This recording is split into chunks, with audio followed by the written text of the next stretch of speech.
Hi and welcome to the LvL Up Podcast.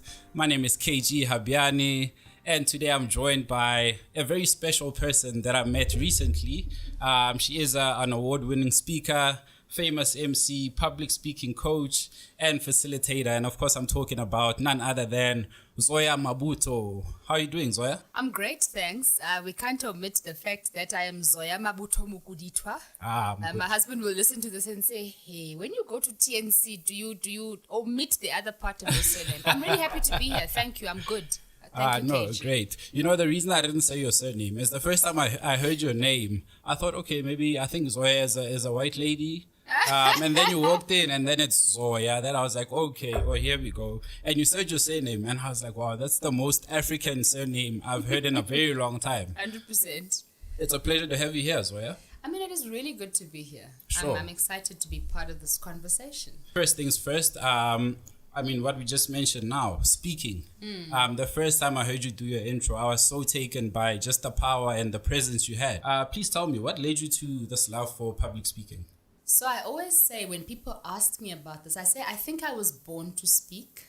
And it sounds strange, like what does that mean? And I think for me, it translates to, I'm more comfortable standing on a platform than I am sitting in the audience. Yes. I remember the first time being on a platform, I think I must have been about 4. Wow. And I remember it. I remember loving it. I remember enjoying every moment of the platform and performance. And that was followed by getting a role. When I was 8 years old, I got a role in a school play. It was called The Peddler of Swaffham, and I was a policeman. But I was the only 8-year-old with a speaking line in that play. And I think ever since then, I really have enjoyed sort of being on the platform, standing on the platform. But I think as you grow older, you start to ask yourself questions like, what's the point and purpose of it? Am I on the platform just because I'm good on stage, or I've got presence, like you said? Sure. Or is there some kind of reason that I have this ability to stand on a platform and to make impact? And I think over the years, the story has become one of, how do I use this platform that's been so graciously given to make an impact? Of course, man, and I love that. That just like went right into what I was about to say now. I mean, you tell the African story in a very interesting way. I mean, I'm an appreciator of the arts, and in a lot of ways, I'm more leaning to the music side of it. Sure. But what you do is very much similar to what a performer does, a poet, whether it's a rapper on stage, but you affect people in a very different way, and that your market is largely African women. Or actually, let's take it from like the very, very beginning of it. The African girl who's growing up to be a woman. So how do you use your stories to kind of influence and affect how the women view themselves as they grow up? I'll start off by saying that I didn't realize that I would stand on platforms to tell the story of an African girl who's evolved into an African woman, or that I would be reflecting the stories of African people in general. I think it's so interesting you should mention poetry, because that's where it started for me. I remember when I was in university, we'd have a lot of these poetry sessions and open mic sessions, and I would boldly get up and go and share my poems. And I remember specifically there was a poem I wrote, which was about the queens of Africa. I'm talking to you. I said, get up, stand up, blah, blah, blah. And I saw that there was great reception. And the reception was that there is a hunger for Black African women to celebrate themselves and to revel in who they are and to revel in their stories. So ironically, it was poetry that took me to the place, or that unlocked what the stories are that need to be told. So I stood on a platform, I shared a poem about African women, or a poem about myself, or a poem about whatever.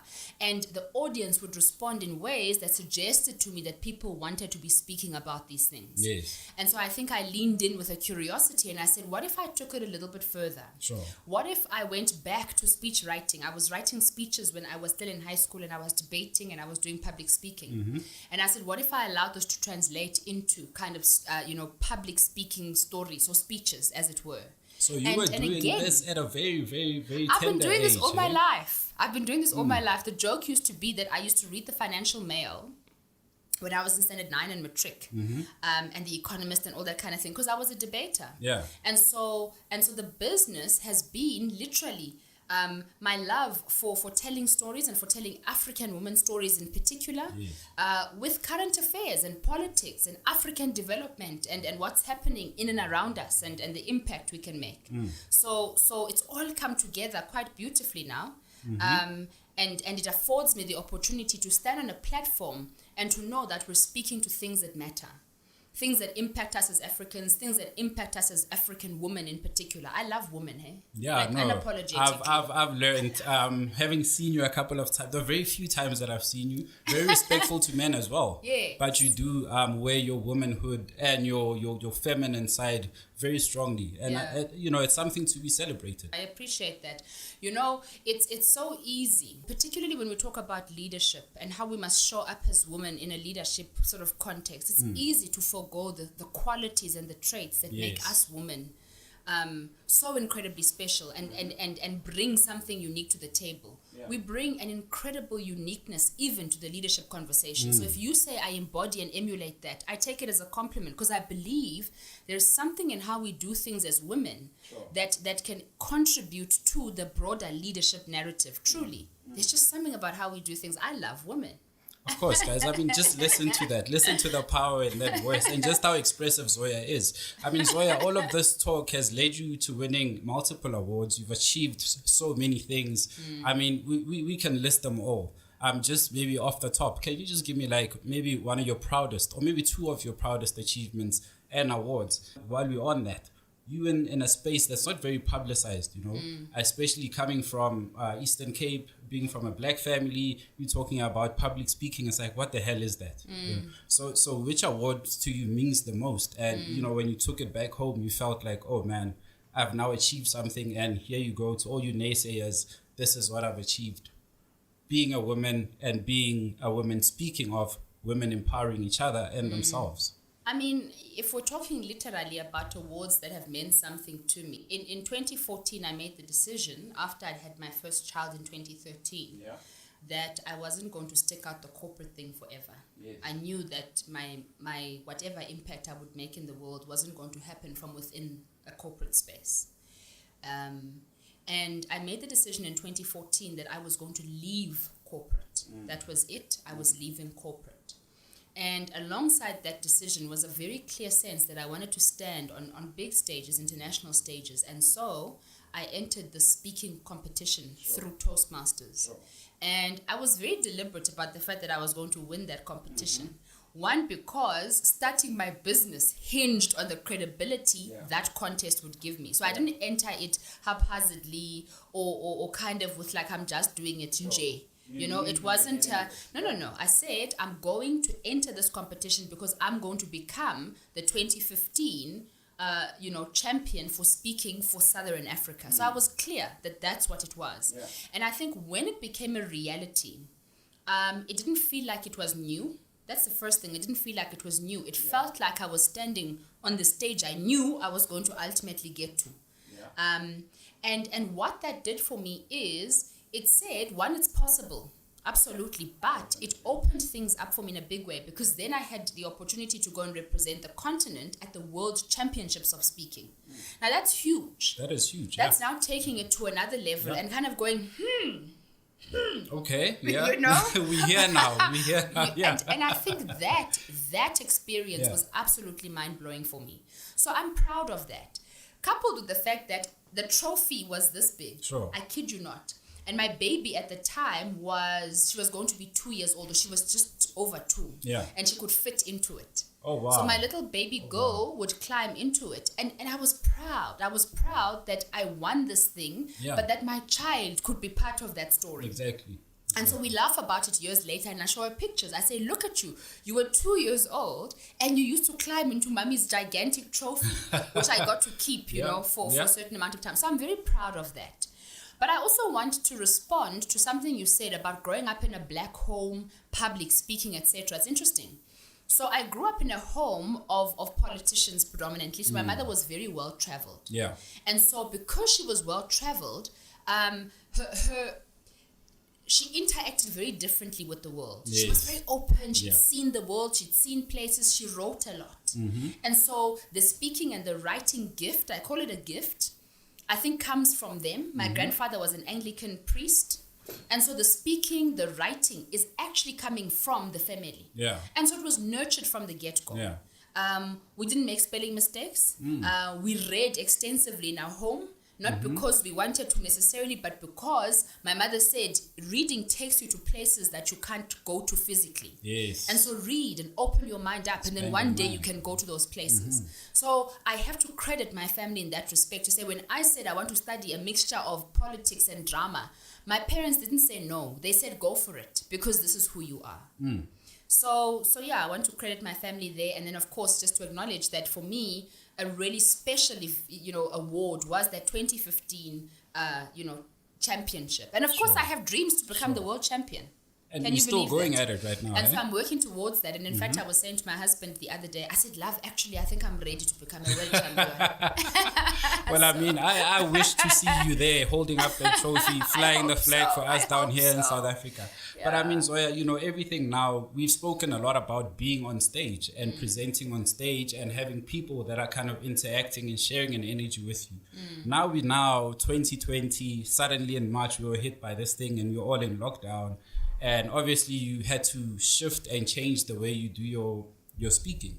So how has that changed, and what improvements or what tips and tricks maybe have you learned in this process?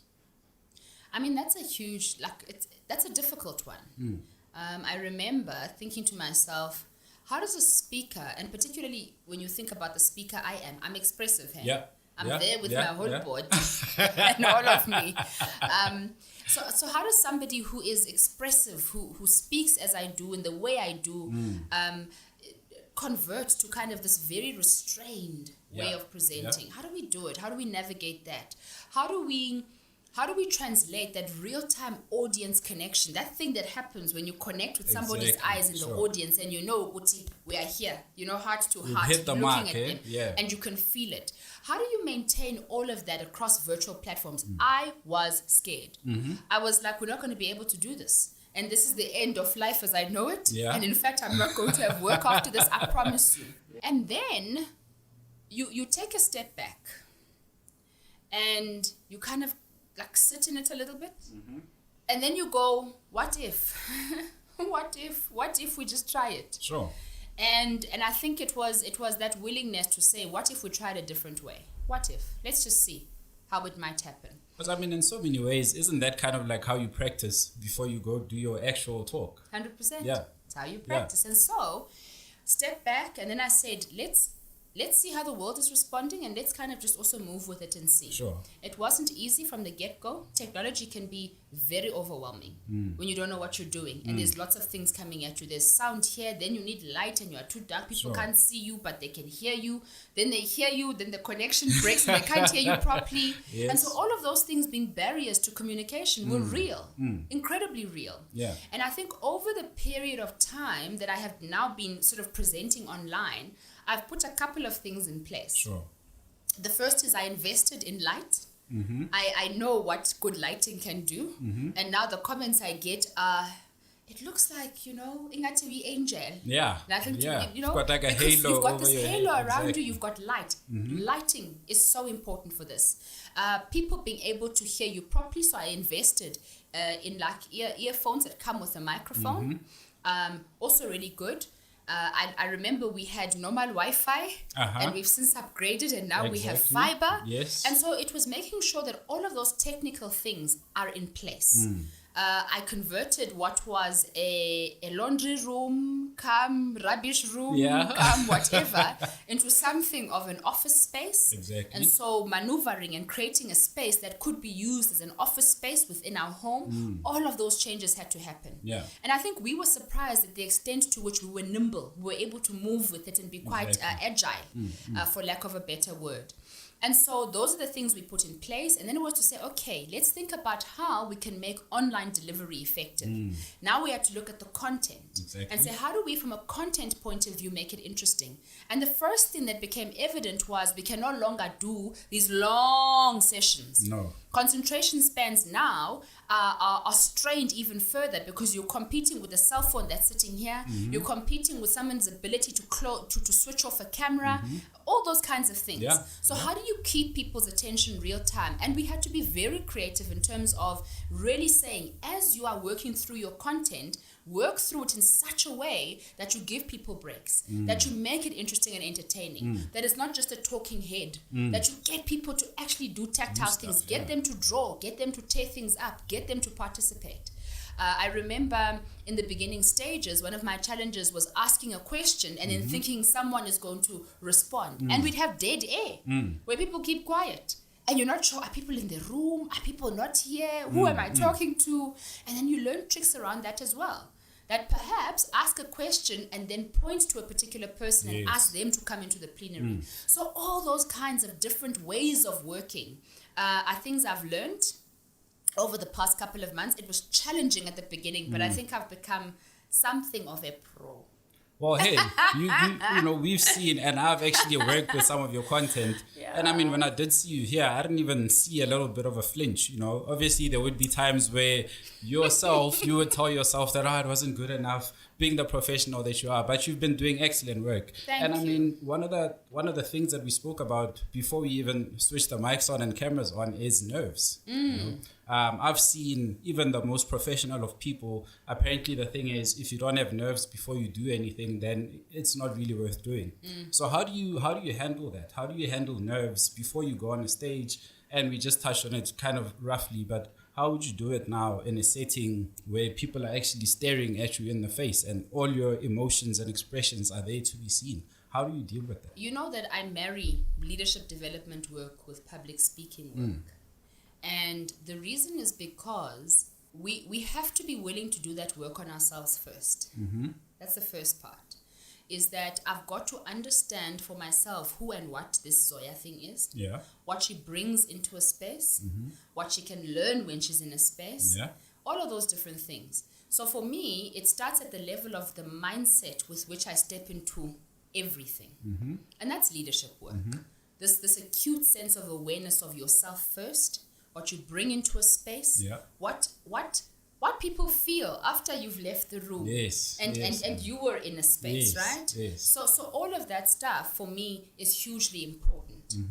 Alongside that is when I get nerves, how do I bring myself back to a place of containment? I go back to that work I've done on myself. When I'm feeling incredibly nervous, I go, just remember that you're stepping into this with an open mind. Remember that you're stepping into this because you have something of value to contribute. Remember, you're stepping into this because you have something to learn. And so because the mindset is already in a good place, oftentimes I step into everything with an openness to say, even if the nerves are there, it's okay. Because you're here to learn, you're here to give and add value, and ultimately something will shift or things will happen because some interaction took place. So nerves are good. We all need that nervous energy. We need to be rattled a little bit. Just a little bit. Huh? We need a little bit of that. I mean, I'm passionate about this idea of moving from what's comfortable to what's uncomfortable. We need that comfort, that discomfort, that little bit of discomfort. And we know from neuroscience and from life that when you're operating from a place of discomfort, what happens? You're stretched a little bit. Exactly. You're stretched, you grow a little bit. That's all the goods come out. That's where the goods come out. And so we need a little bit of that nervous energy. How do you channel it? You channel it by going back to that, why am I here? What am I here to do? What am I here to learn? And then you kind of get a little bit still. It's okay, I'm enough. I deserve to be here. I have something of value to contribute. And that assists me in terms of handling nerves. I was on a panel discussion. I was the least senior person in that panel discussion. And you could hear it even in the introductions. So they introduced Mr. Bunang Mohale, who's the Chancellor of the University of the Free State, who's written a book, who's done all these amazing things. I haven't written a book. I'm not a chancellor by any stretch of the imagination. And then there was somebody who's a diplomat, some diplomat who's based in Tanzania or whatever. Anyway, they read these long lists, and then when it comes to me, they're like, we have Zoya Mabuto-Mokoditoa, who's owner of ZoyaSpeaks. She's passionate about leadership development and blah, blah, blah. And I thought, how? You know? What's going on so here? My profile was very scant compared to the people on there. And I promise you, my first instinct was, I'm nervous. And I went back to that mental conversation and I said, But they picked you to be part of this conversation, which suggests that you have something of value to contribute. So you do belong, yes. You belong here. Yes. You understand? You're worthy of this platform with these people. And when I did that, the nerves dissipated and I could operate and really add value. So that's exactly it, guys. I mean, listen to that. Please, guys, remember when you're stepping into a place, whether you're the person speaking or you're one sitting and getting the address from the person speaking, remember to just teach yourself you are belonging, you are worthy of being in that space. You are not there by a mistake. Keep yourself together. Remember what you learned in the beginning. You are prepared to do what you're doing. And also guard your energy, guys. Remember, whatever you're bringing to people, people are receiving, and whatever energy you're putting in the room is exactly what you're going to get back. But of course, Zoya, we're going to continue, and we are now reaching the end of 2020. It's been a crazy, hectic one. We've been talking, I mean, you saying you're exhausted right now. One of our premiere episodes for the podcast was talking about having a full stop at the end of the day, or in this case, at the end of the year. So how does Zoya Mabuto-Mokoditoa relax? What is your plan for the end of 2020? It is to put away the computer screen, my friend. Yes. I'm officially all right with the screen. So I'm going to pack my laptop away and put it away. I love to read. I recharge by reading. I love getting lost in stories and novels and things like that. So I am going to do that. I love the beach and nature. And so we are traveling to Cape Town, which is wonderful. Nice. And we're going to spend some time by the beach as a family, really enjoying the sun. Please take some of us with you, man. Hey, my brother. So it is really going to be taking time out. In a real kind of let's be out and about, let's do grass, let's do water. Back and then to the just stuff reading. we missed, man. And then sleep. I'm going to sleep. I'm going to catch up on sleep. Sleep is so important. And I realized this because of my little daughter, who, when we went away for a 3-day break, said, Mommy, every time she'd have like food, we'd wake up, she'd have breakfast, and then she'd say, Mommy, I'm just going to take a quick nap. And just she'd nap. Relax. Yeah, and then she'd get up again, we'd do something, she'd say, Mommy, I'm just going to take a quick nap. I'm going to be napping throughout my holiday. I'm going to allow myself to really just relax. Oh man, powerful, guys. Read some books, guys. Get out there, enjoy life, enjoy nature, go to the beach, take walks, take your women out, man. Take your wife out, take your kids out. Ladies, do the same for your husbands. And let's just all get back our energies, because I feel like 2020 is just like sucked the life out of us. It has.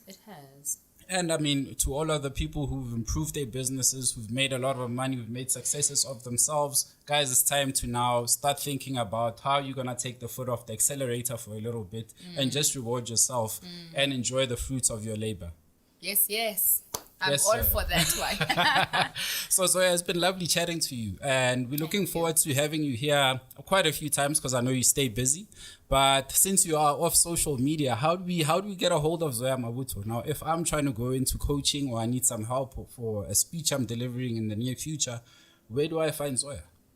So Zoya Mabuto-Mokoditoa personally is off social media. ZoyaSpeaks is still on social media. So you can email us info@zoyaspeaks.co.za. You can follow us on Facebook, on Instagram, on LinkedIn, on what's the other one, Twitter. We are on all the social media platforms. Zoya Speaks. Nice. That's it.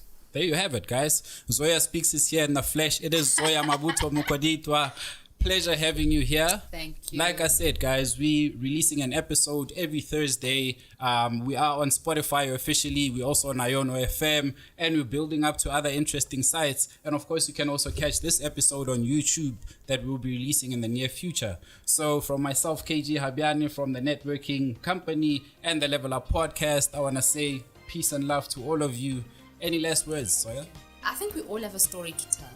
So find what your story is, and then, spend time, invest time to tell your story. Your story deserves to be heard. There you have it, guys. Your story deserves to be heard. Signing out, LvL Up Podcast.